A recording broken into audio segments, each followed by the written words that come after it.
Welcome, dear listeners, to a peaceful exploration of one of humanity's most beautiful journeys, the story of healing.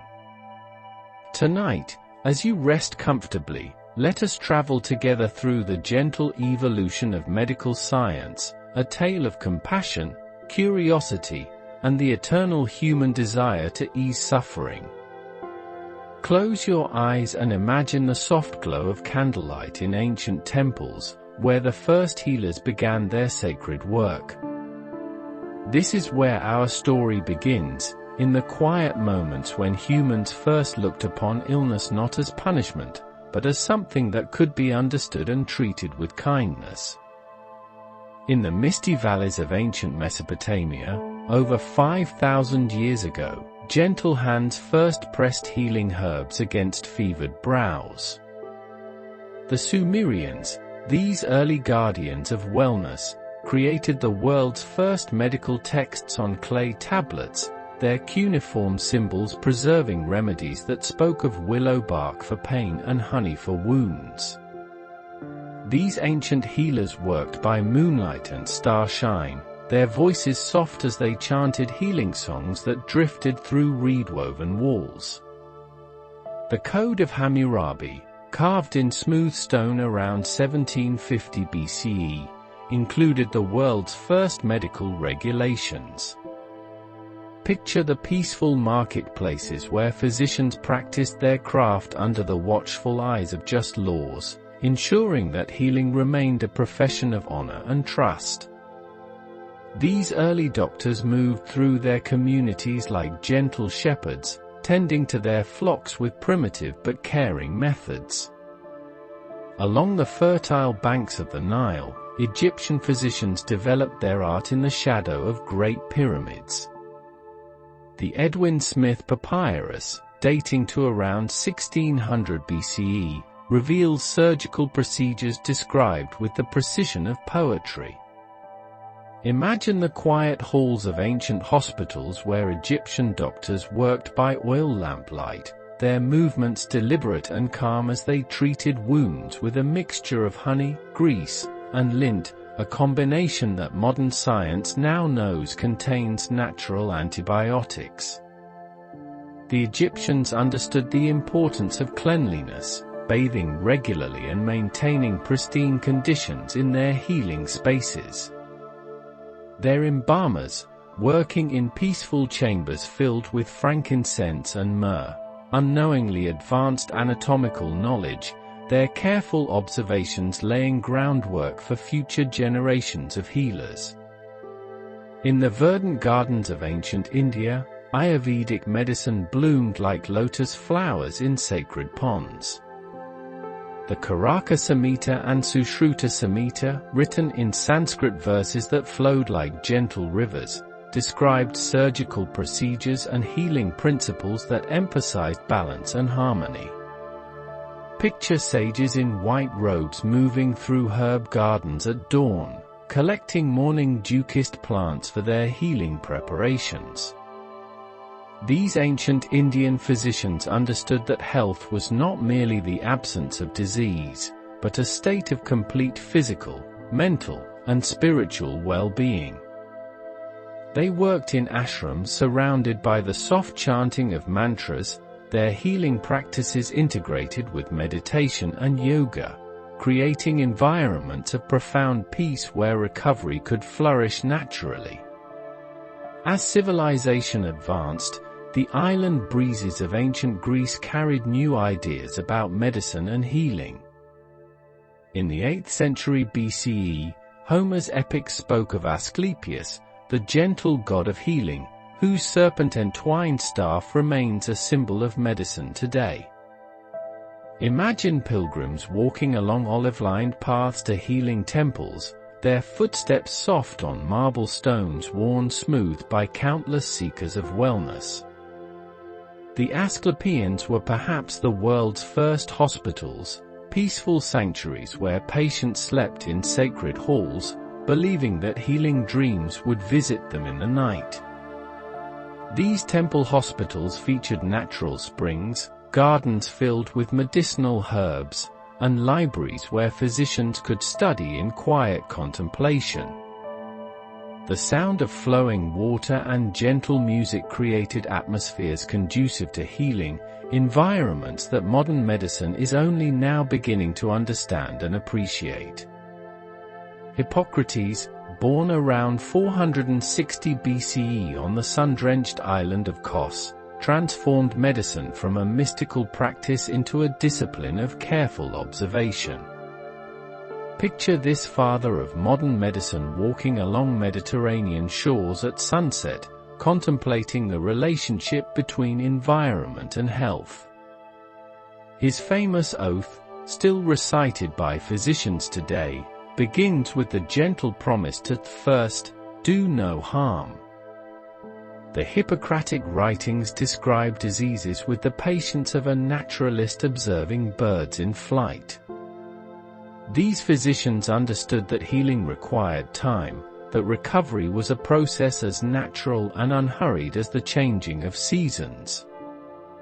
They spoke of the four humors, blood, phlegm, yellow bile, and black bile, and sought to restore balance through gentle interventions rather than dramatic treatments. In their quiet consulting rooms, overlooking harbor waters that sparkled in afternoon light, Greek physicians listened carefully to their patient stories. They understood that illness affected not just the body, but the entire person, and their treatments addressed both physical symptoms and emotional well-being. As the Roman Empire expanded across ancient landscapes, it carried with it a systematic approach to public health that would influence medical practice for millennia. Roman physicians, many of them Greek slaves or freedmen, established the first organized medical schools and hospitals.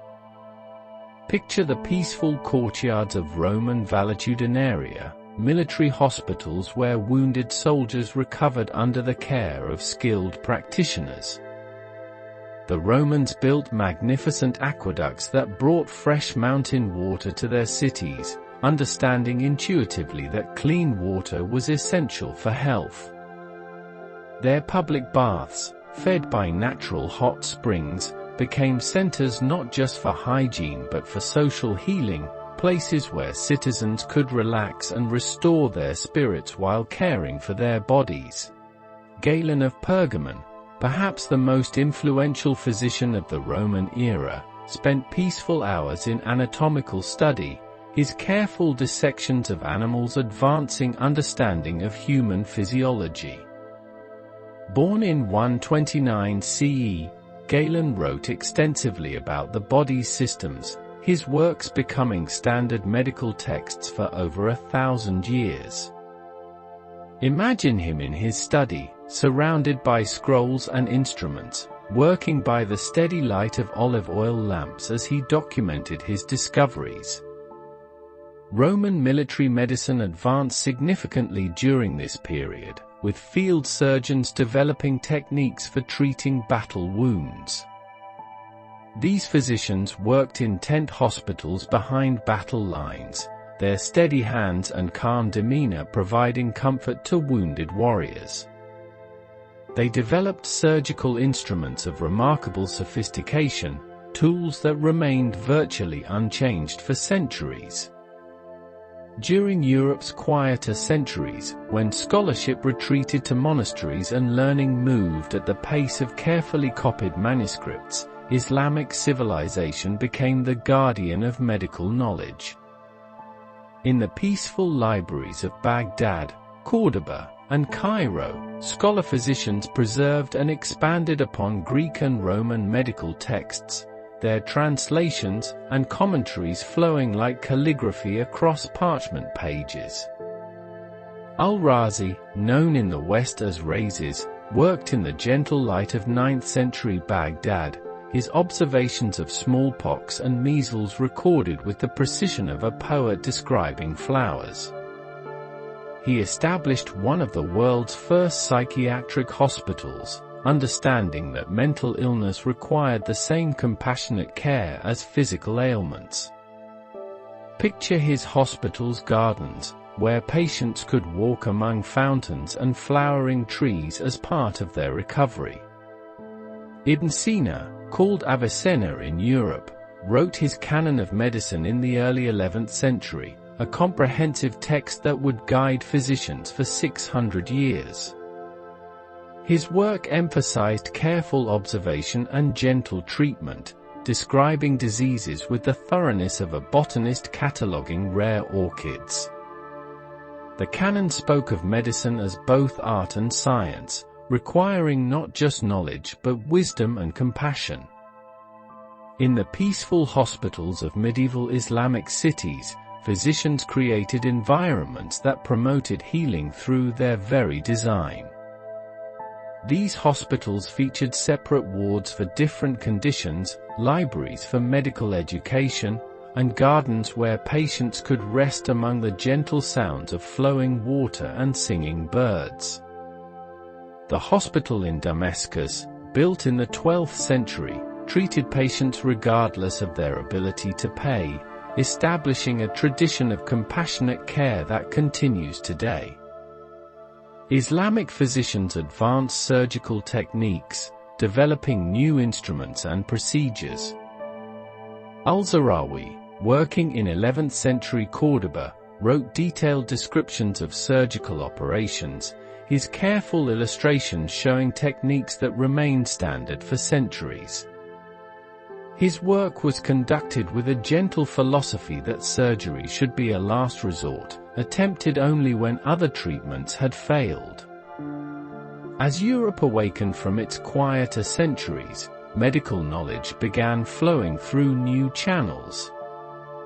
Monasteries became centers of healing, their infirmaries staffed by monks and nuns who understood that caring for the sick was a sacred duty.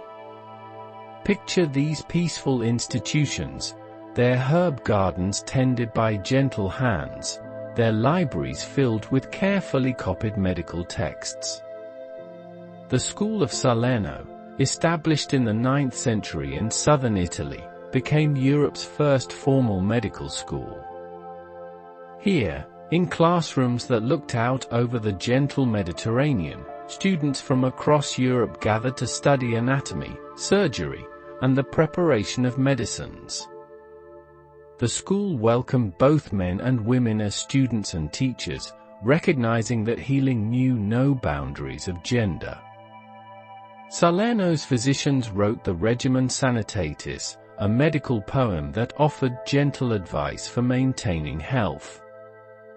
Its verses spoke of moderation in diet, the importance of rest, and the healing power of cheerful company. These medieval doctors understood that health was maintained not through dramatic interventions, but through the quiet practice of good daily habits. Medieval hospitals evolved from simple guest houses into sophisticated institutions for care. The Hôtel Dieu in Paris, founded in the 7th century, grew into a complex that could house thousands of patients. Picture its long halls filled with soft light filtering through stained glass windows, its corridors echoing with the gentle footsteps of caregivers moving between beds. As Europe emerged into the Renaissance, medical understanding began its gentle transformation from medieval tradition to modern science. In the quiet anatomy theaters of universities like Padua and Bologna, physicians began to question ancient authorities through direct observation. Andreas Vesalius, working in 16th century Padua, corrected centuries of anatomical misconceptions through careful human dissection. Picture Vesalius in his anatomy theater, surrounded by students gathered in tiered seating, his dissections conducted with the reverence of a religious ceremony. His great work, De Humani Corporis Fabrica, published in 1543, contained illustrations of unprecedented accuracy and beauty, each drawing a work of art as well as scientific documentation. The printing press, invented in the mid-15th century, allowed medical knowledge to spread like seeds on a gentle breeze. Medical texts that had once existed in single hand-copied manuscripts could now be reproduced and shared across Europe. Physicians could compare their observations with colleagues hundreds of miles away, accelerating the pace of medical discovery. Paracelsus, the Swiss physician and alchemist, challenged traditional medicine with his revolutionary ideas about chemical therapy. Working in the early 16th century, he traveled across Europe, gathering knowledge from folk healers and university scholars alike. His approach to medicine was both mystical and practical, combining careful observation with an understanding that healing required treating each patient as a unique individual. In London's Royal College of Physicians, founded in 1518, doctors gathered in oak-panelled halls to discuss cases and advance their profession. These meetings, conducted with the formality of scholarly discourse, established standards for medical practice that emphasized both competence and compassion. The 17th century brought a quiet revolution in medical understanding, as physicians began applying the scientific method to the study of disease. William Harvey, working in early 17th century London, made one of medicine's most important discoveries through patient observation and careful experimentation. His studies of the heart and circulation, conducted over many years, revealed that blood circulated through the body in a continuous loop. Picture Harvey in his study, surrounded by anatomical specimens and drawings, working by candlelight as he traced the path of blood through veins and arteries. His discovery, published in 1628, overturned centuries of medical doctrine and established the importance of experimental observation in medicine. The invention of the microscope opened new worlds to medical investigators. Antony van Leeuwenhoek, working in 17th century Delft, ground his own lenses with extraordinary precision, creating instruments that revealed previously invisible structures. In the quiet hours of his workshop, he became the first person to observe bacteria, describing these animalcules with the wonder of an explorer discovering new continents. Francesco Redi's experiments with meat and flies, conducted in controlled conditions that would satisfy modern scientists, helped establish the principle that life comes from life, not from spontaneous generation. His work, performed with the patience of a monk transcribing sacred texts, laid groundwork for understanding infectious disease. The 18th century brought systematic approaches to medical practice, as physicians began organizing their knowledge according to scientific principles. Giovanni Battista Morgagni, working in Padua, established the relationship between anatomical abnormalities and disease symptoms through careful autopsy studies. His work, De Sedibus et Causis Morborum, published in 1761, described over 700 cases with the thoroughness of a historian documenting important events. Picture Morgagni in the peaceful anatomy rooms of Padua University, his dissections conducted with meticulous care, each observation recorded in beautiful Latin prose. His approach to medicine was both scientific and artistic, treating each case as a puzzle to be solved through patient investigation. In Edinburgh and London, medical schools developed systematic approaches to clinical instruction. Students accompanied professors on hospital rounds, learning to observe patients with the careful attention of naturalists studying wildlife.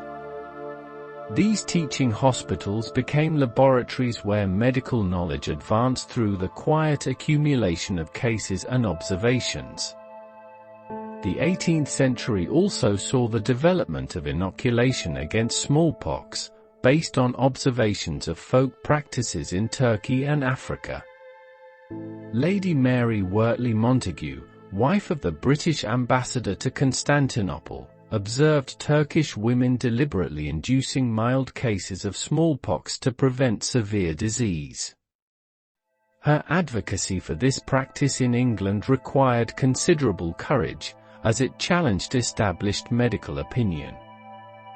Edward Jenner's development of vaccination grew from his observations of milkmaids who seemed immune to smallpox. Working as a country doctor in rural Gloucestershire, Jenner noticed that women who had contracted cowpox rarely developed smallpox.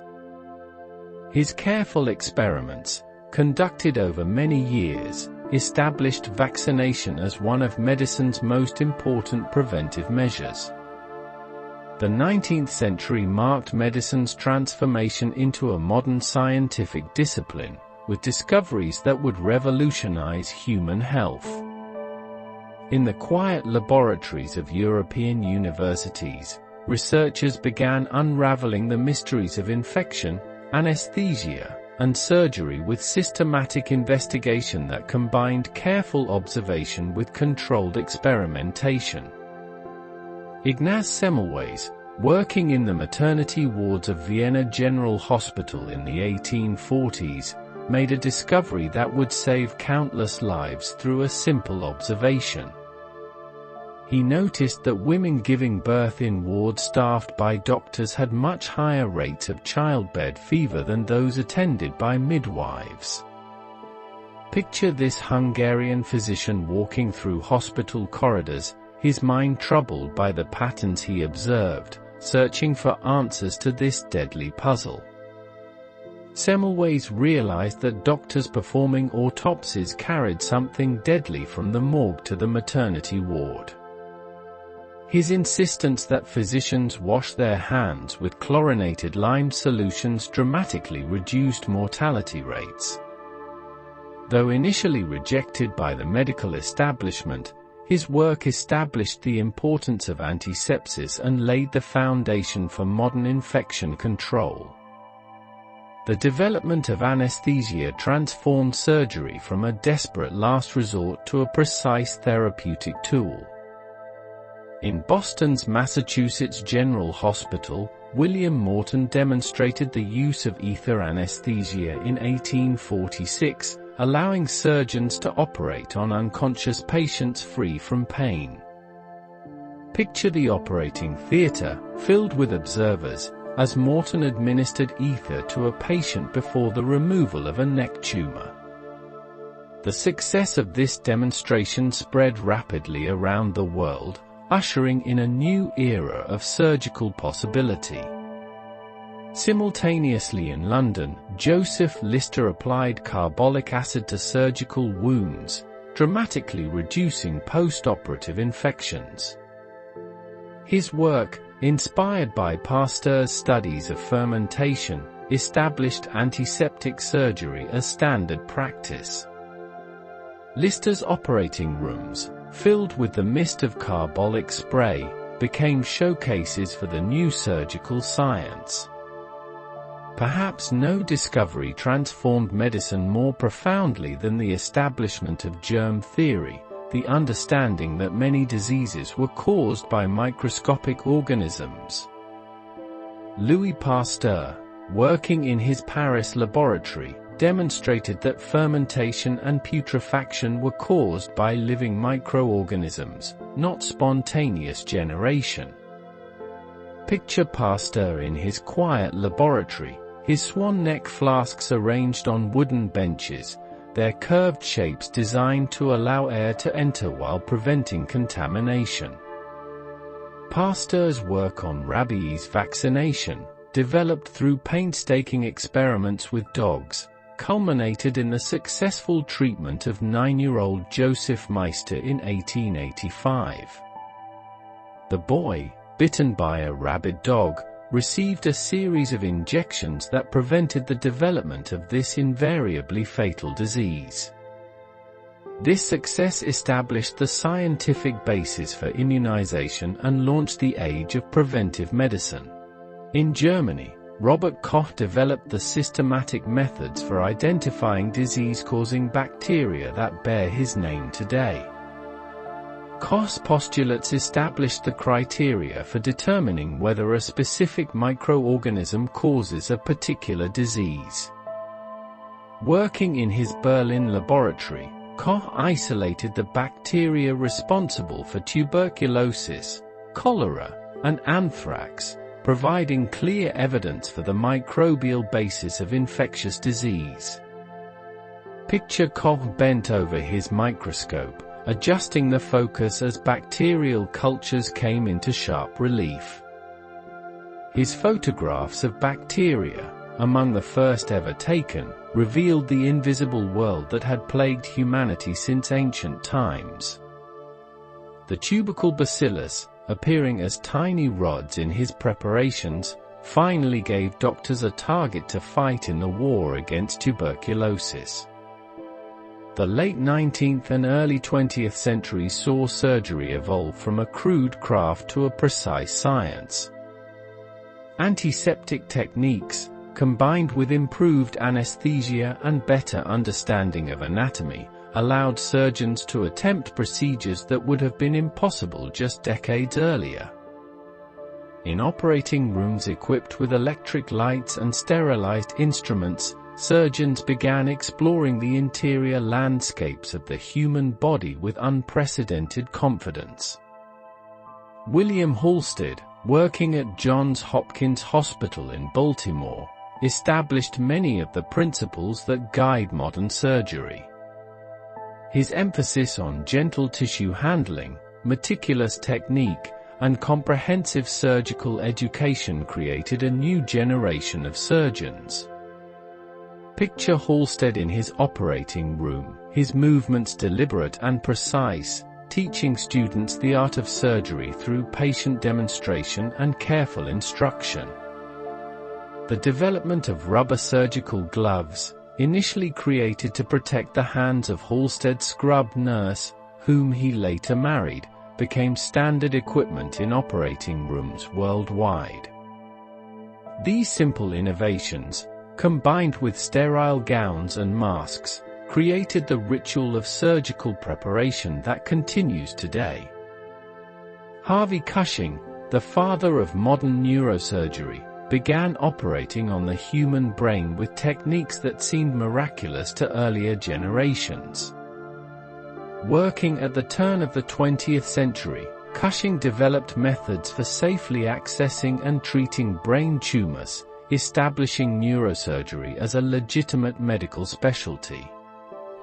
His operating rooms were oases of calm concentration, where teams of specialists worked together with the precision of musicians in an orchestra. The discovery of X-rays by Wilhelm Röntgen in 1895 opened new possibilities for medical diagnosis. Picture Röntgen in his Wurzburg laboratory, working late into the evening with his cathode ray tube, when he noticed that a fluorescent screen continued to glow even when shielded from direct radiation.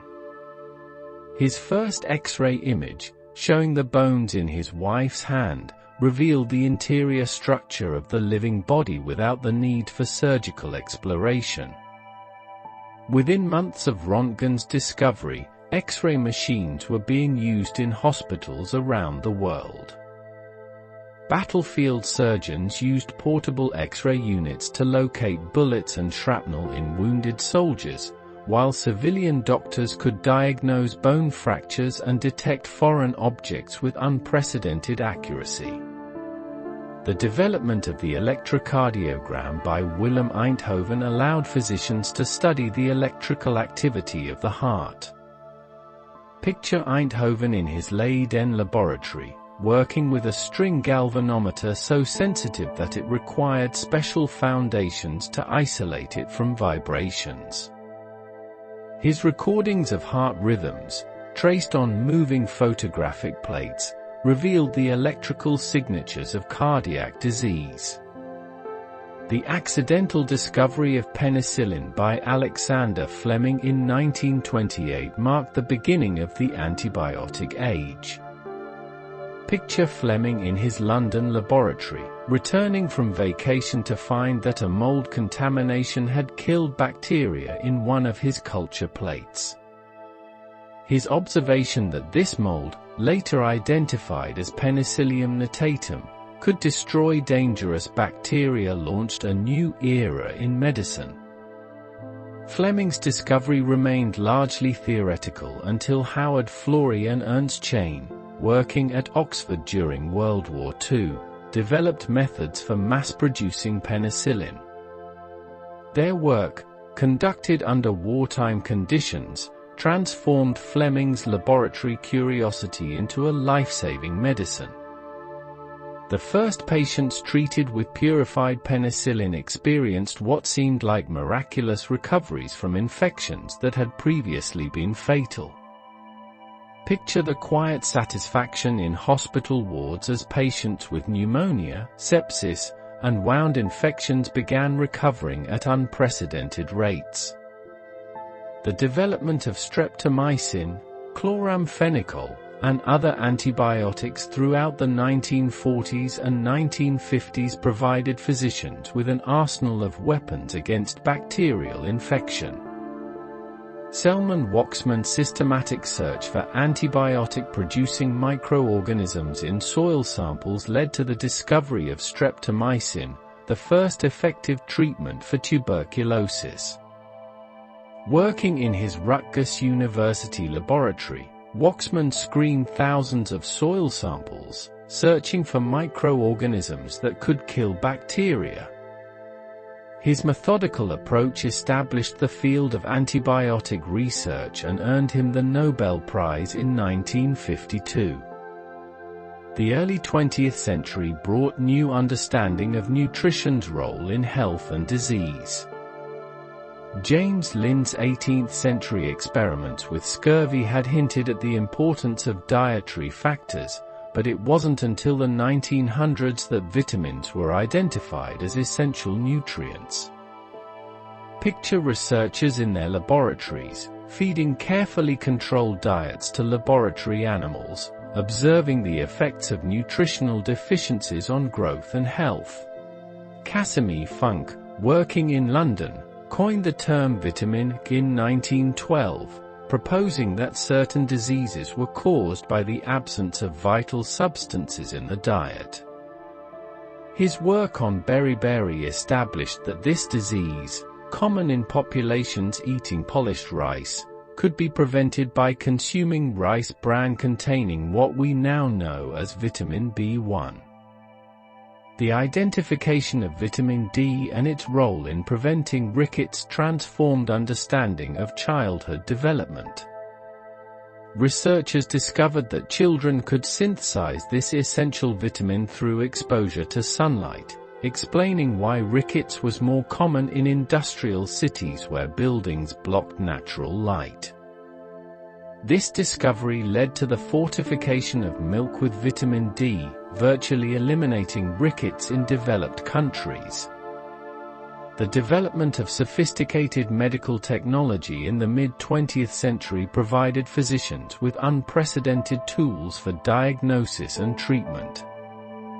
The heart-lung machine, developed by John Gibbon over nearly 3 decades of research, made cardiac surgery possible by temporarily taking over the functions of these vital organs. Picture Gibbon in his laboratory, working year after year to perfect a device that could oxygenate blood outside the body, driven by his determination to prevent the kind of surgical tragedy he had witnessed as a young doctor. The first successful heart transplant, performed by Christiaan Barnard in Cape Town in 1967, captured the world's imagination and demonstrated the potential of surgical intervention. Louis Washkansky, the recipient, survived for 18 days with his new heart, long enough to prove that cardiac transplantation was technically feasible. The development of CT scanning by Godfrey Hounsfield and Alan Cormack revolutionized medical imaging by providing detailed cross-sectional views of the body. Picture the first CT scanner, filling an entire room with its complex machinery, as technicians and radiologists gathered around monitors to witness images of unprecedented clarity and detail. Magnetic resonance imaging, developed from nuclear magnetic resonance principles, offered another non-invasive window into the body's interior. The gentle magnetic fields and radio waves of MRI scanners could distinguish between different types of tissue, providing images that rivaled anatomical drawings in their precision and beauty. The discovery of DNA structure by James Watson and Francis Crick in 1953, building on the X-ray crystallography work of Rosalind Franklin, opened new frontiers in medical understanding. Picture Watson and Crick in their Cambridge laboratory, working with wire models and mathematical calculations to decode the double helix structure that would transform biology and medicine. The development of genetic engineering techniques in the 1970s allowed researchers to modify microorganisms to produce human proteins. The first genetically engineered medicine, human insulin produced by bacteria, became available in 1982, providing diabetics with a pure, abundant source of this life-saving hormone. The Human Genome Project, completed in 2003, mapped all 3.2 billion letters of human DNA, providing a complete genetic blueprint for human life. This massive international collaboration, involving thousands of scientists working for over a decade, created new possibilities for understanding and treating genetic diseases. The battle against cancer has seen remarkable progress through the development of sophisticated treatment approaches. Early cancer therapy relied primarily on surgery, often extensive and disfiguring procedures that removed tumors along with large amounts of surrounding tissue. Picture the determination of early cancer surgeons, working before the era of effective chemotherapy or radiation therapy, knowing that complete surgical removal offered patients their only chance for cure.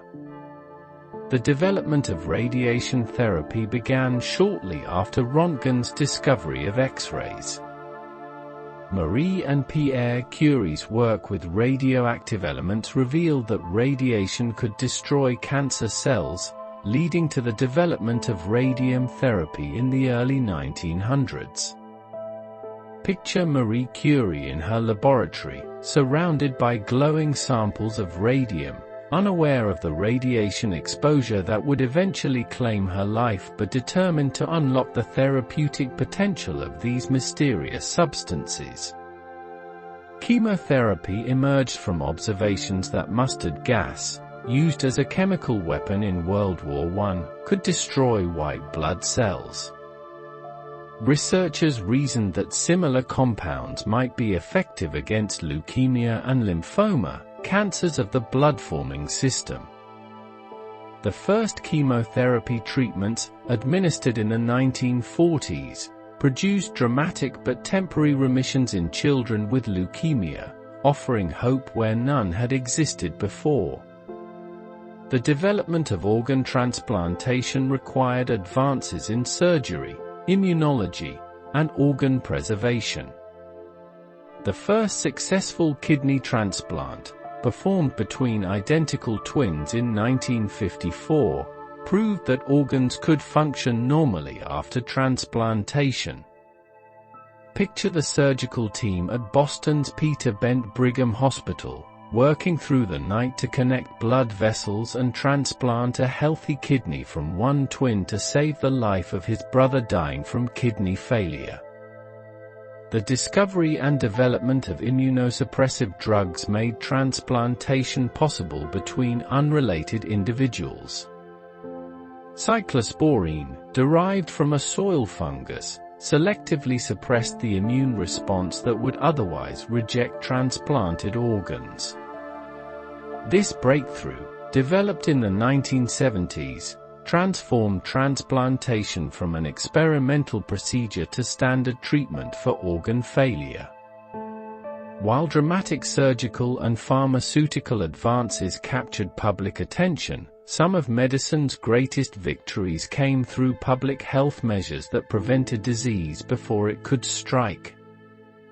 The eradication of smallpox, declared complete by the World Health Organization in 1980, represented humanity's first victory over an infectious disease through coordinated global action. Picture health workers traveling to remote villages around the world, carrying vaccines in cold storage and conducting careful surveillance to identify the last cases of smallpox. The final case occurred in Somalia in 1977, ending a disease that had killed hundreds of millions of people throughout history. Water purification and sewage treatment, developed in the late 19th and early 20th centuries, prevented countless deaths from cholera, typhoid, and dysentery. The engineering marvels of modern water treatment plants, with their settling tanks, filtration systems, and chlorination facilities, represent triumphs of public health that save more lives than many dramatic medical interventions. The understanding and treatment of mental illness underwent profound changes throughout the 20th century. Early approaches, often crude and sometimes harmful, gradually gave way to more sophisticated understanding of psychiatric conditions as medical disorders requiring compassionate treatment. The development of antipsychotic medications in the 1950s offered hope to patients with schizophrenia and other severe mental illnesses. Chlorpromazine, the first effective antipsychotic drug, allowed many patients to leave psychiatric hospitals and live in their communities. Picture psychiatric wards that had once housed patients for decades beginning to empty as effective medications made community treatment possible. Psychotherapy evolved from Freudian analysis to include cognitive behavioral therapy, family therapy, and other approaches based on scientific research. These talking therapies, conducted in quiet offices where patients could explore their thoughts and feelings in safety, proved effective for depression, anxiety, and many other conditions. The development of emergency medicine as a medical specialty transformed the treatment of accidents, heart attacks, and other medical emergencies. Emergency departments evolved from simple first aid stations into sophisticated centers equipped with advanced life support equipment and staffed by physicians specially trained in emergency care. The development of cardiopulmonary resuscitation, CPR, gave ordinary people the ability to save lives during cardiac emergencies.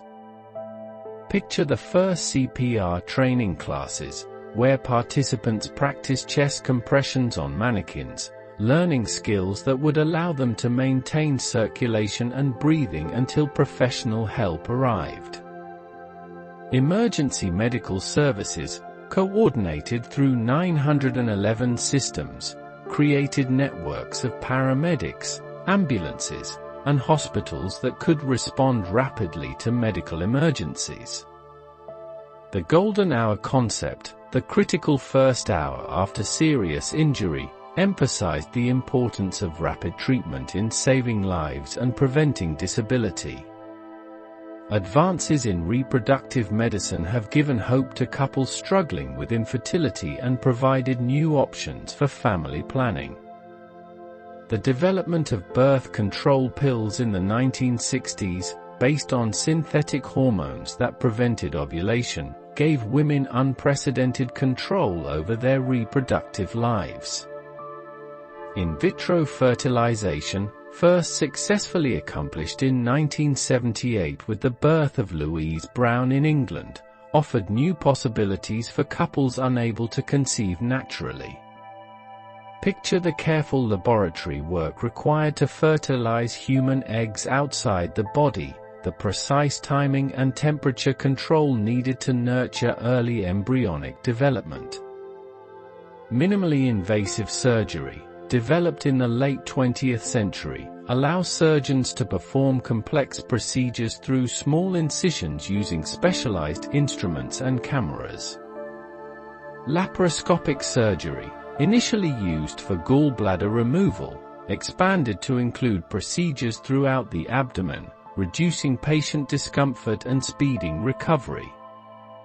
Robot-assisted surgery, combining computer control with surgeon expertise, provides unprecedented precision in delicate operations. Picture modern operating rooms where surgeons manipulate robotic arms while viewing high-definition images of the surgical site, their movements translated into precise instrument motions. As we conclude our gentle journey through medical history, we can appreciate how far humanity has traveled in the quest to understand and treat disease. From ancient healers working by firelight to modern physicians using artificial intelligence to diagnose illness, each generation has built upon the knowledge of those who came before. Modern medicine continues to evolve, with new discoveries emerging from laboratories around the world. Genetic therapy offers the possibility of correcting diseases at their molecular source. Regenerative medicine may allow damaged organs to heal themselves. Personalized medicine tailors treatments to individual genetic profiles, maximizing effectiveness while minimizing side effects. The story of medical progress is ultimately a story of human compassion, the desire to ease suffering and extend life that has motivated healers throughout history.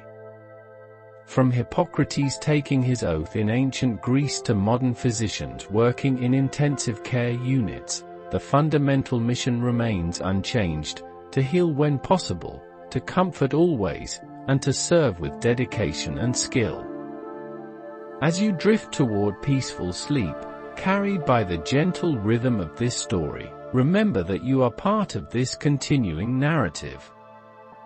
Each breath you take, each peaceful night's rest, benefits from centuries of accumulated knowledge and the tireless efforts of countless individuals who dedicated their lives to the healing arts. The future of medicine holds promise we can barely imagine. Diseases that have plagued humanity for millennia may become historical curiosities, the aging process may become more manageable, and the quality of human life may reach heights previous generations could never have dreamed possible. Sleep now, knowing that this beautiful story of healing continues, that tomorrow will bring new discoveries and new hope, and that the gentle tradition of caring for one another remains as strong as ever. In the quiet darkness, surrounded by the accumulated wisdom of medical science, rest peacefully in the knowledge that humanity's greatest adventure, the quest to understand and heal, continues with each new day. The story of medicine is far from over.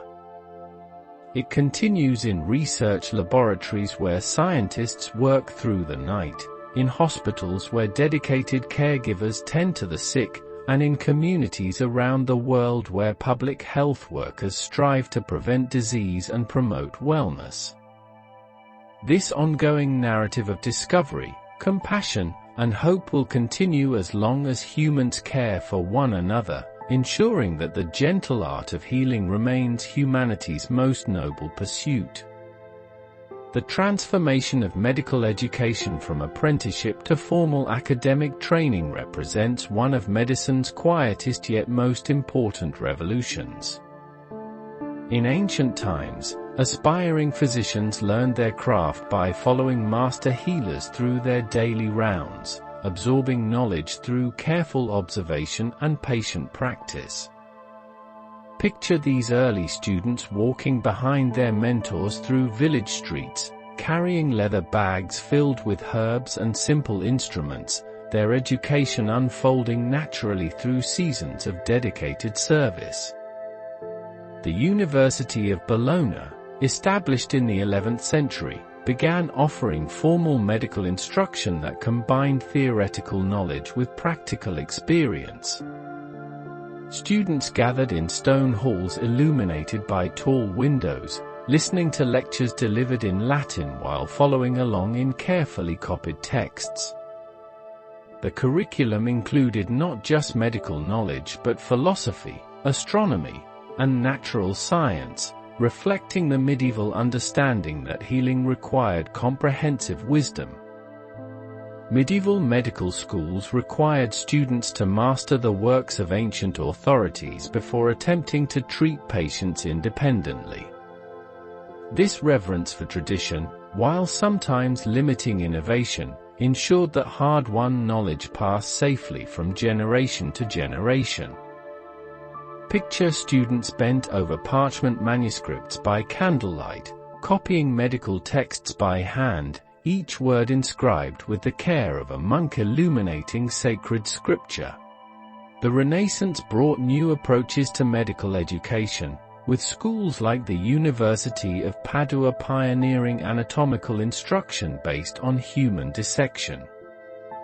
Andreas Vesalius revolutionized medical teaching by conducting dissections himself rather than relegating this task to barber surgeons, his skilled hands revealing the true structure of human anatomy while students observed from tiered galleries surrounding the dissection table. The establishment of clinical instruction in hospitals marked another crucial advance in medical education. Students learned not just from books and lectures but from direct patient contact, developing the skills of observation and diagnosis that no textbook could provide. Picture 18th-century medical students following their professors through hospital wards, notebooks in hand, learning to recognize the subtle signs and symptoms that distinguished one disease from another.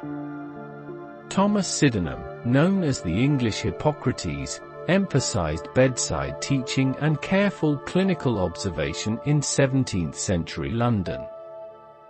His approach to medical education focused on recognizing disease patterns through patient examination rather than relying solely on theoretical knowledge. Sydenham taught that each patient was a unique individual whose illness required careful study and individualized treatment. The development of laboratory medicine in the 19th century added new dimensions to medical education.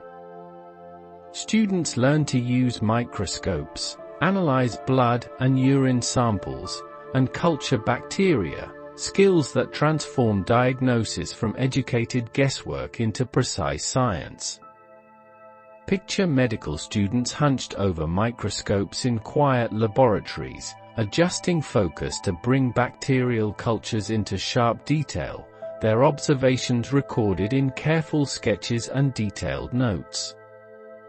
The Johns Hopkins Medical School, established in 1893, set new standards for medical education by requiring undergraduate degrees for admission and emphasizing research alongside clinical training. William Osler, the school's first chief of medicine, established bedside teaching as the cornerstone of medical education, his gentle manner and encyclopedic knowledge inspiring generations of physicians. Osler believed that medicine was both art and science, requiring not just technical knowledge but wisdom, compassion, and dedication to lifelong learning. His teaching rounds, conducted with small groups of students around hospital beds, became models for medical education worldwide.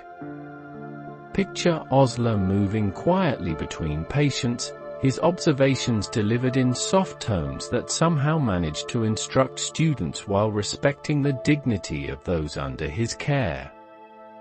As medical knowledge expanded exponentially in the 19th and 20th centuries, physicians began focusing their expertise on specific organ systems or patient populations. This specialization allowed for deeper understanding of complex conditions while maintaining the personal touch that had always characterized good medical care. Ophthalmology emerged as one of the first medical specialties, with physicians dedicating their practice entirely to diseases of the eye. Hermann von Helmholtz's invention of the ophthalmoscope in 1851 allowed doctors to examine the interior of the eye for the first time, revealing a landscape of blood vessels, nerves, and potential pathology that had remained hidden for centuries. Picture early ophthalmologists working by the steady light of gas lamps, peering through their instruments into patients' eyes, mapping the territories of vision with the care of explorers charting unknown continents. Dermatology developed as physicians recognized that skin diseases required specialized knowledge and treatment approaches. The establishment of dermatology clinics in European hospitals provided quiet spaces where patients with disfiguring conditions could receive care with dignity and privacy. These early dermatologists worked with the patients of botanists, classifying skin conditions with careful attention to appearance, distribution, and natural history. Pediatrics emerged from the understanding that children were not simply small adults but required specialized knowledge and treatment approaches. The first children's hospitals, established in the 18th century, created environments specifically designed for young patients, with smaller beds, gentler lighting, and staff trained to work with frightened children. Picture these early pediatric wards, their walls decorated with pictures and toys, their corridors echoing with the softer sounds of childhood rather than the formal atmosphere of adult hospitals. Psychiatry evolved from the medieval understanding of madness as divine punishment to recognition that mental illness required medical treatment and compassionate care. Philippe Pinel's removal of chains from psychiatric patients at the Bicester Hospital in Paris in 1795 symbolized psychiatry's transformation from custodial care to therapeutic intervention. Picture Pinel walking through hospital corridors, his gentle demeanor calming agitated patients as he personally supervised the removal of physical restraints that had bound them for years. The development of anesthesiology as a medical specialty grew from the need for physicians who understood the complex physiology of unconsciousness and pain control. Early anesthesiologists worked with ether and chloroform, carefully monitoring patients' breathing and pulse while surgeons operated, their vigilant presence ensuring safe passage through the artificial sleep of surgical anesthesia.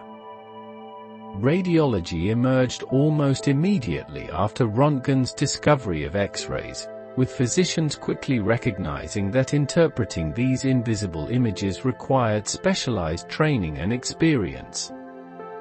The first radiologists worked in darkened rooms, studying shadowy images on fluorescent screens, learning to distinguish normal anatomy from pathological changes with skills that seemed almost mystical to their colleagues. The evolution of nursing from informal caregiving to professional medical practice represents one of healthcare's most significant advances. Throughout history, nursing care had been provided primarily by family members, religious orders, or untrained attendants whose dedication often exceeded their knowledge of proper medical care. Florence Nightingale's work during the Crimean War transformed nursing from menial labor into skilled professional practice. Her careful observations of mortality rates, recorded in detailed statistics that she presented with innovative pie charts, demonstrated that proper sanitation and nursing care could dramatically reduce hospital deaths. Picture Nightingale walking through military hospital wards by lamplight, her presence bringing comfort to wounded soldiers while her systematic reforms revolutionized hospital administration. Nightingale's establishment of the first formal nursing school at St. Thomas Hospital in London created the foundation for professional nursing education. Her students, known as Nightingale nurses, carried her principles of sanitation, patient observation, and compassionate care to hospitals around the world. The training emphasized both technical skills and moral character, recognizing that effective nursing required dedication to service as well as clinical competence. The development of nursing schools throughout the late 19th century created a new profession for women at a time when few career opportunities existed outside the home. These early nursing students lived in dormitories adjacent to hospitals, their education combining classroom instruction with hands-on patient care under the supervision of experienced nurses and physicians. Clara Barton's work during the American Civil War and her founding of the American Red Cross established nursing as an essential component of emergency medical care. Her courage in bringing supplies and medical attention to battlefield casualties demonstrated that skilled nursing could save lives in the most challenging circumstances. Picture Barton moving through field hospitals behind battle lines, her calm presence providing stability and comfort to wounded soldiers far from home. The development of specialized nursing roles in operating rooms, intensive care units, and outpatient clinics required advanced training and certification. Surgical nurses learned to anticipate surgeons' needs, maintaining sterile conditions while providing instruments with precision timing. Their skilled assistance allowed surgeons to focus entirely on delicate procedures, knowing that competent professionals managed every other aspect of the operative environment. Public health nursing, pioneered by Lillian Wald in New York's Lower East Side, brought healthcare directly into communities where poverty and language barriers prevented access to traditional medical care. These visiting nurses carried medical bags through tenement neighborhoods, providing immunizations, treating minor illnesses, and teaching families about sanitation and nutrition. Their work prevented countless cases of infectious disease while building trust between immigrant communities and the healthcare system. While Western medicine developed along scientific lines, traditional healing systems in other parts of the world continued evolving their own approaches to health and disease. These systems, often dismissed by Western physicians as primitive or superstitious, actually contain sophisticated understanding of human physiology and therapeutic intervention that modern medicine is only beginning to appreciate. Traditional Chinese medicine, with its history spanning over 3,000 years, developed complex theories about the flow of vital energy through meridian pathways in the human body. Acupuncturists learned to locate hundreds of precise points where fine needles could be inserted to redirect energy flow and restore health.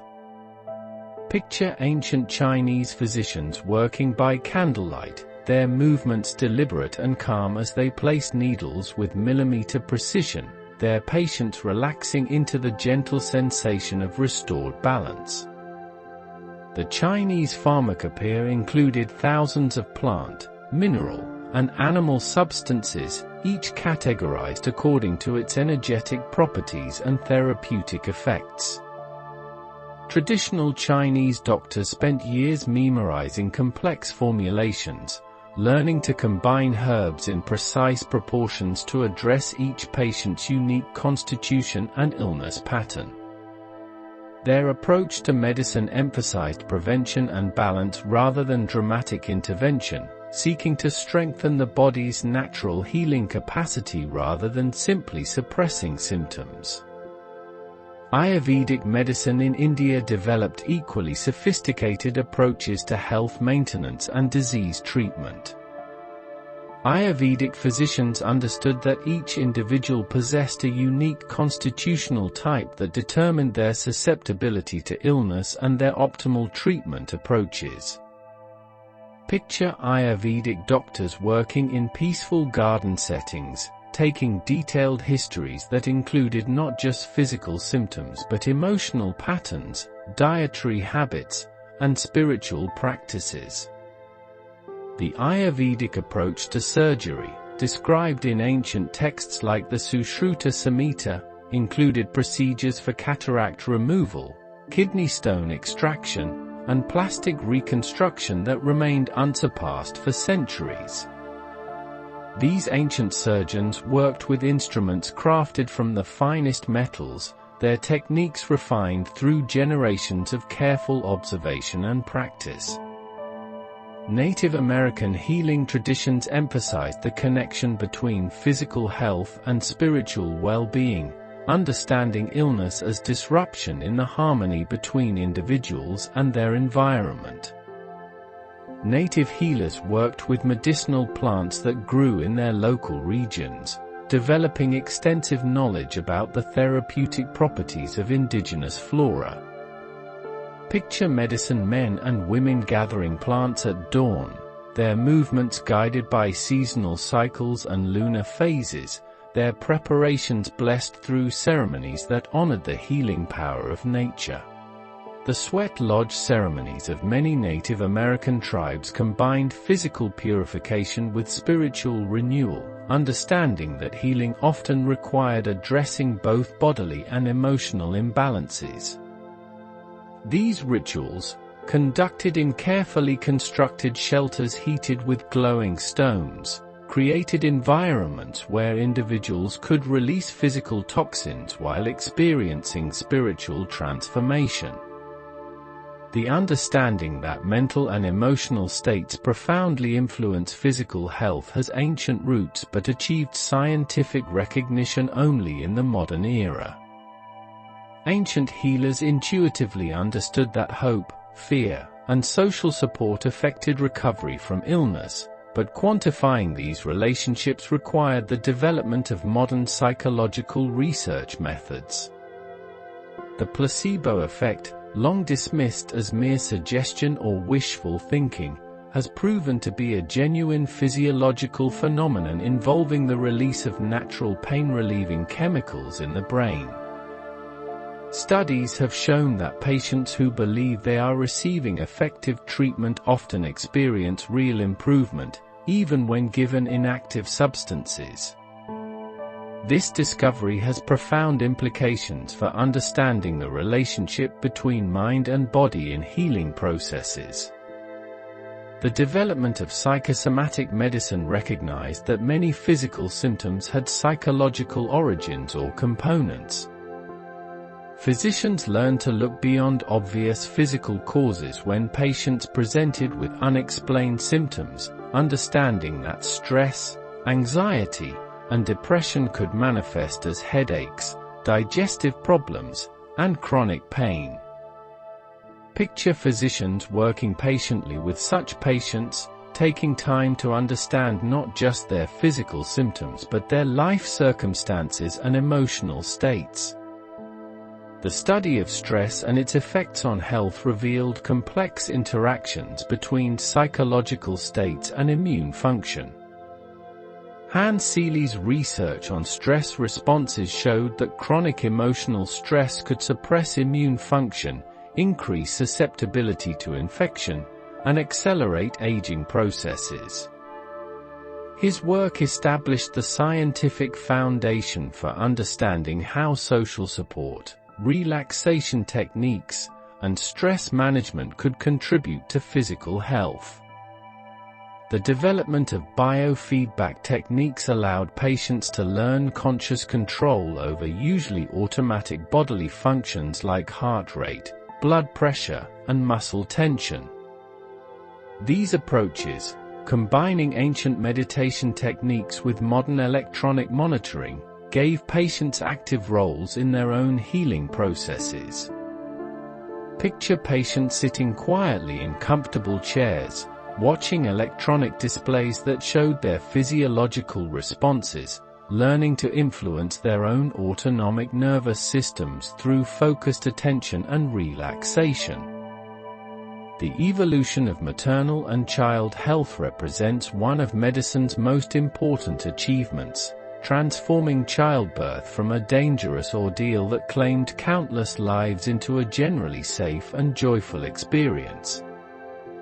Throughout most of human history, pregnancy and childbirth carried enormous risks for both mothers and babies, with maternal and infant mortality rates that would seem catastrophic by modern standards.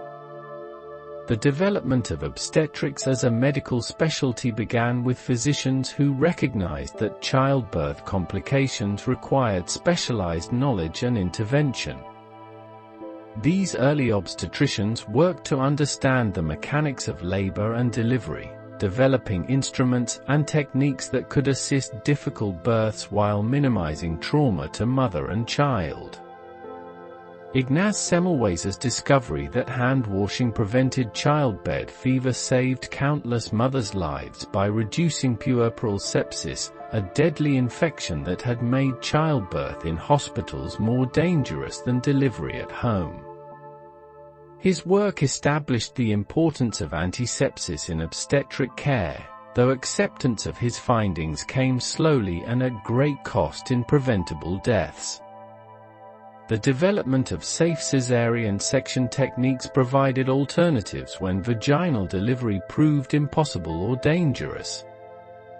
Early cesarean operations carried enormous risks due to infection and blood loss, but improvements in anesthesia, antisepsis, and surgical technique gradually made the procedure safer. Picture early obstetric surgeons working by gaslight in converted rooms, their movement swift and sure as they delivered babies through surgical incisions, knowing that speed and precision could mean the difference between life and death. Prenatal care, virtually unknown before the 20th century, revolutionized pregnancy outcomes by identifying and treating complications before they became life-threatening. The development of routine prenatal examinations allowed physicians to monitor fetal growth, detect abnormalities, and provide nutritional guidance that optimized outcomes for both mothers and babies. The establishment of well-baby clinics provided systematic health care for infants and young children, emphasizing prevention through immunization and early detection of developmental problems. These clinics, often staffed by specially trained nurses, created peaceful environments where parents could receive guidance about child care while their children received medical attention in settings designed to minimize anxiety and fear. The recognition that aging patients require specialized medical approaches led to the development of geriatrics as a distinct medical specialty. As life expectancy increased throughout the 20th century, physicians encountered growing numbers of patients whose medical needs differed significantly from those of younger adults.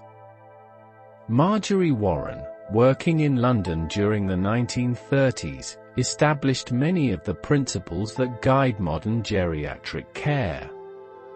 Her approach emphasized comprehensive assessment of elderly patients' physical, mental, and social functioning, understanding that successful treatment required attention to all aspects of their lives. Picture Warren moving through hospital wards filled with elderly patients, her gentle manner encouraging them to maintain independence while addressing their multiple medical conditions with patience and skill. The development of geriatric assessment tools allowed physicians to evaluate elderly patients systematically, identifying problems that might otherwise go unrecognized. These assessments included not just traditional medical examinations but evaluation of cognitive function, mobility, social support, and activities of daily living. Such comprehensive evaluation ensured that treatment plans addressed patients' actual needs rather than focusing solely on obvious symptoms. The understanding that medication effects differ in elderly patients led to specialized approaches to pharmacology in geriatric care. Elderly patients metabolize drugs more slowly, experience different side effects, and often take multiple medications that can interact in complex ways. Geriatricians learn to prescribe smaller doses, monitor effects more carefully, and simplify medication regimens whenever possible. The systematic control of infectious diseases represents one of public health's greatest achievements, transforming human life expectancy and quality through coordinated prevention efforts. The development of effective vaccines, antibiotics, and sanitation measures has eliminated or controlled diseases that once killed millions annually. The World Health Organization's campaign to eradicate smallpox demonstrated that coordinated global action could eliminate infectious diseases entirely. This massive effort, spanning decades and involving thousands of health workers, required careful surveillance, mass vaccination campaigns, and patient case finding in some of the world's most remote locations.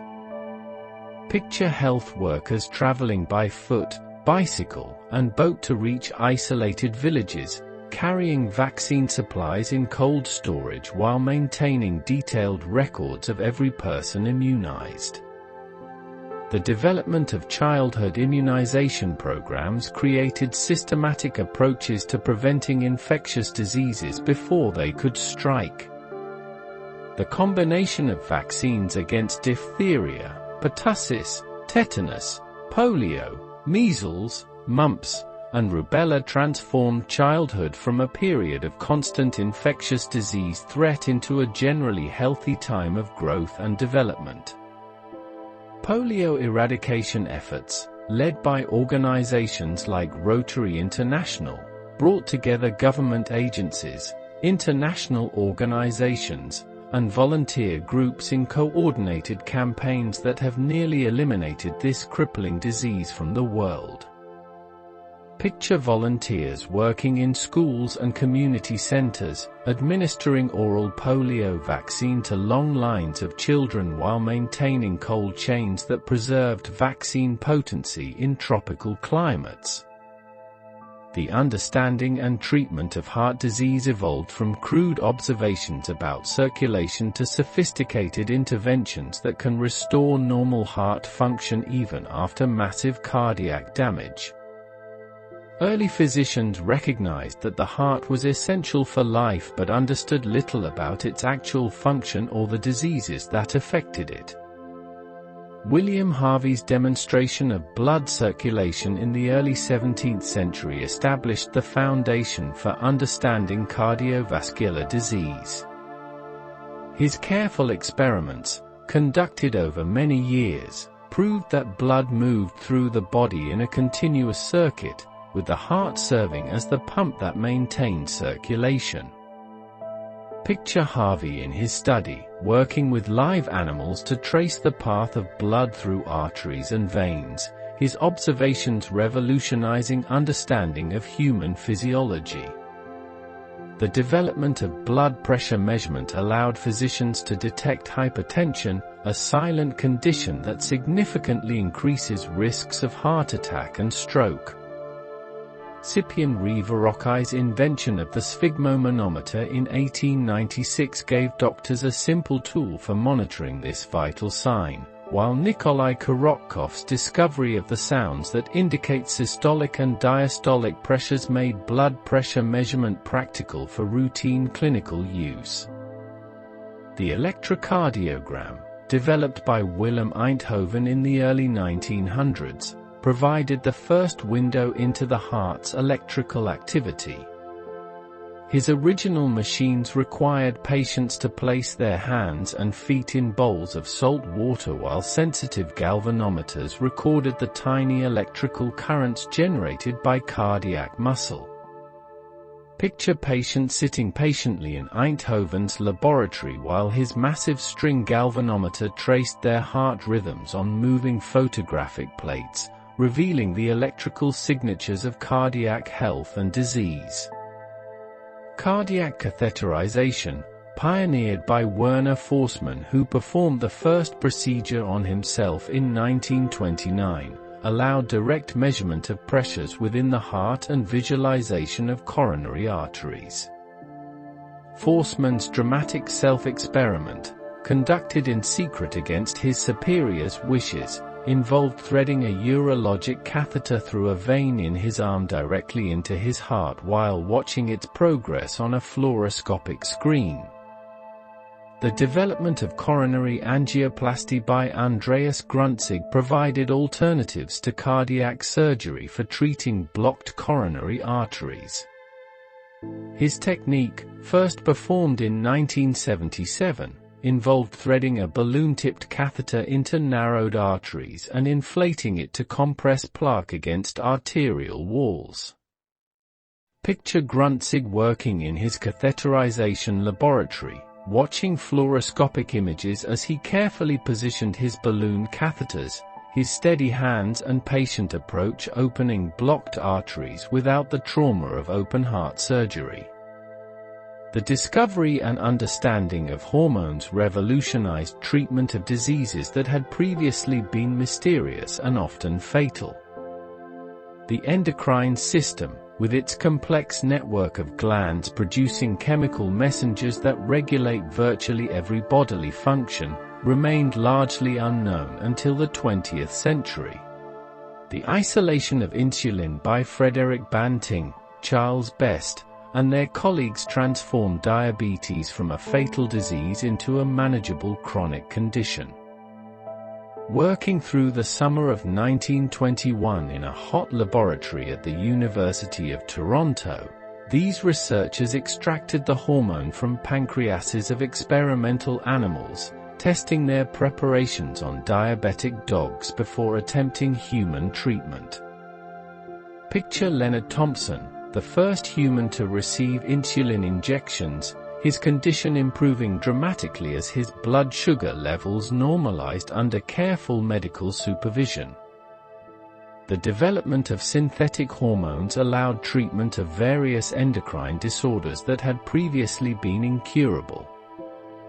Thyroid hormone replacement therapy transformed the lives of patients with hyperthyroidism, while cortisone provided relief for inflammatory conditions like rheumatoid arthritis. These hormone therapies required careful dose adjustment and monitoring, with physicians learning to mimic the body's natural hormone patterns through precisely timed medication administration.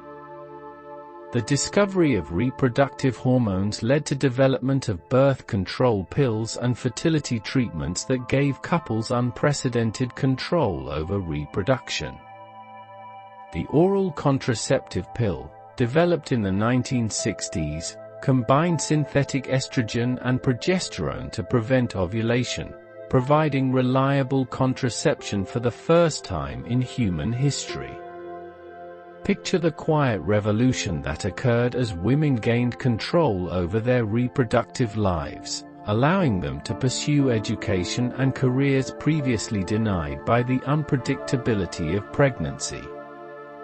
The study of the nervous system and brain function advanced from crude anatomical observations to sophisticated understanding of neural networks that control every aspect of human experience. Early physicians recognized that brain injuries affected consciousness and motor function but had little understanding of how nervous tissue actually worked. Santiago Ramon y Cajal's detailed studies of neural tissue using improved microscopic staining techniques revealed that the nervous system consisted of individual cells rather than a continuous network. Working in his laboratory in late 19th century Spain, Cajal created beautiful drawings of neurons that remain accurate today, his artistic skills combining with scientific observation to map the cellular structure of the brain and spinal cord. The development of electroencephalography by Hans Berger allowed researchers to study brain electrical activity in living humans. Berger's first EEG recordings, obtained by placing electrodes on his son's scalp, revealed the rhythmic brain waves that characterize different states of consciousness. Picture Berger in his quiet laboratory, watching pen tracings that revealed the electrical signatures of thought, sleep, and seizure activity for the first time in medical history. The understanding of neurotransmitters, chemical messengers that allow nerve cells to communicate, opened new approaches to treating neurological and psychiatric disorders. The discovery that Parkinson's disease involved deficiency of dopamine in specific brain regions led to treatment with L-Dopa, a medication that could cross from blood into brain tissue and be converted to the missing neurotransmitter. The understanding and treatment of pain evolved from crude approaches involving alcohol and opium to sophisticated understanding of pain pathways and targeted therapies that can provide relief while minimizing side effects. Throughout most of human history, severe pain was simply endured, with few effective treatments available to those who suffered. The development of aspirin from willow bark extracts provided the first safe, effective pain reliever that could be manufactured consistently and used by ordinary people. Felix Hoffmann's synthesis of acetylsalicylic acid in 1897 at the Bayer Company created a medication that reduced pain, fever, and inflammation while causing fewer stomach problems than natural salicylates.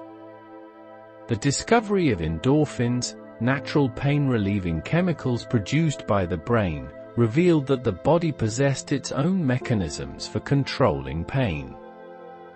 These findings explained how techniques like acupuncture, meditation, and physical exercise could provide pain relief through activation of natural pain control systems. The development of patient-controlled analgesia allowed individuals to manage their own pain medication within safe limits, providing relief when needed while avoiding oversedation. These systems, typically used after surgery, gave patients control over their pain management while built-in safety features prevented overdose. The development of medical ethics as a formal discipline grew from recognition that advancing medical capabilities required careful consideration of moral responsibilities and patient rights. As medical interventions became more powerful, questions arose about when treatment should be provided, who should make medical decisions, and how to balance potential benefits against possible harms. The Nuremberg Code, developed in response to Nazi medical experiments during World War II, established fundamental principles for ethical medical research involving human subjects.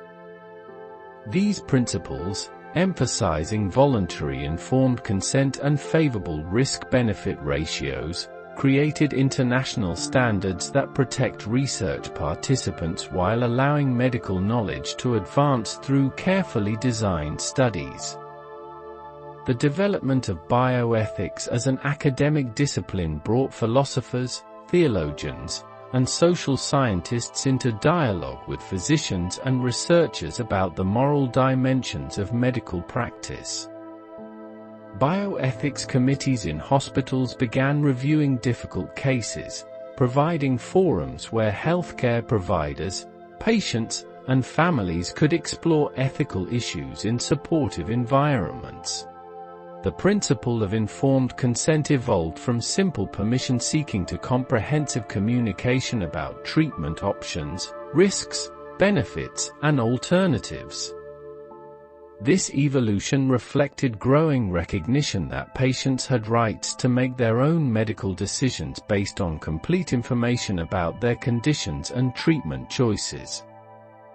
The integration of alternative healing approaches with conventional medicine reflected growing understanding that health and healing involved more than simply treating disease symptoms. Patients increasingly sought approaches that addressed their total well-being, while conventional medicine focused primarily on specific pathological processes. The scientific study of meditation revealed measurable physiological effects, including reduced blood pressure, decreased stress hormone levels, and improved immune function. Research conducted in quiet meditation centers and hospital-based stress reduction programs demonstrated that contemplative practices could provide genuine health benefits when combined with conventional medical care. Chiropractic medicine gained acceptance as research demonstrated that spinal manipulation could provide effective treatment for certain types of back pain and headaches. The profession evolved from its origins in magnetic healing toward evidence-based practice that emphasized proper training and scope of practice limitations. The study of herbal medicines using modern pharmacological methods identified active compounds in traditional remedies while establishing safety and efficacy standards.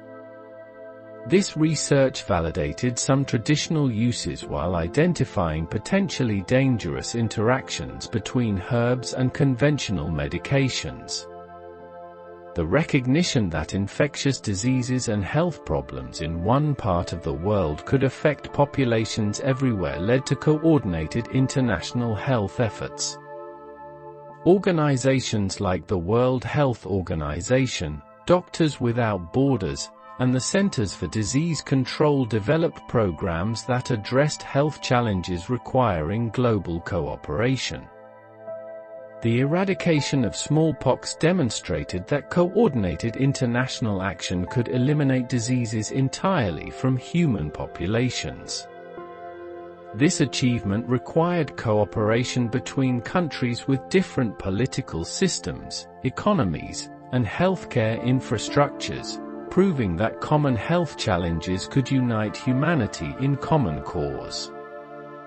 HIV/AIDS research and treatment programs brought together scientists, clinicians, and activists from around the world in efforts to understand and treat a new infectious disease. The development of highly active antiretroviral therapy transformed HIV infection from invariably fatal disease to manageable chronic condition, while prevention programs reduced transmission rates in many populations.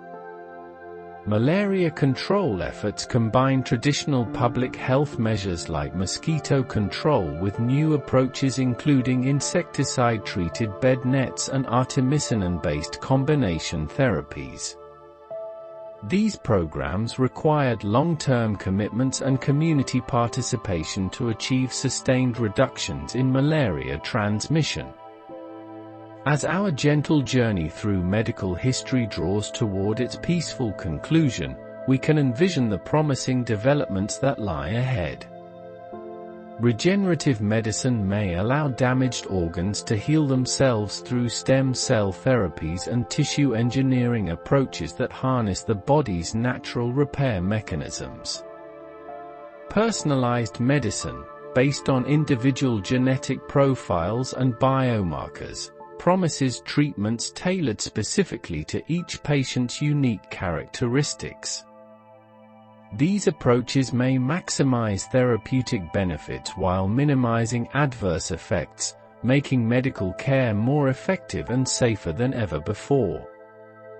Artificial intelligence applications in healthcare may assist physicians in diagnosing difficult cases, predicting treatment responses, and identifying patients at risk for various complications. These technologies could extend physicians' capabilities while preserving the human relationships that remain central to effective healing. Telemedicine and remote monitoring technologies may bring expert medical care to underserved populations while allowing patients to receive treatment in their home communities. These approaches could democratize access to healthcare while maintaining the personal connections between physicians and patients that facilitate healing. The continuing story of medical progress remains rooted in the same compassionate motivations that inspired ancient healers: the desire to ease suffering, extend life, and improve the quality of human existence. Each new discovery builds upon centuries of accumulated knowledge while opening new possibilities for future generations. Rest well, knowing that you are part of this beautiful, continuing story of human compassion and scientific discovery. The journey through medical history is also a journey through the very best of human nature, our capacity for learning, our dedication to helping others, and our unwavering hope for a healthier, brighter future for all.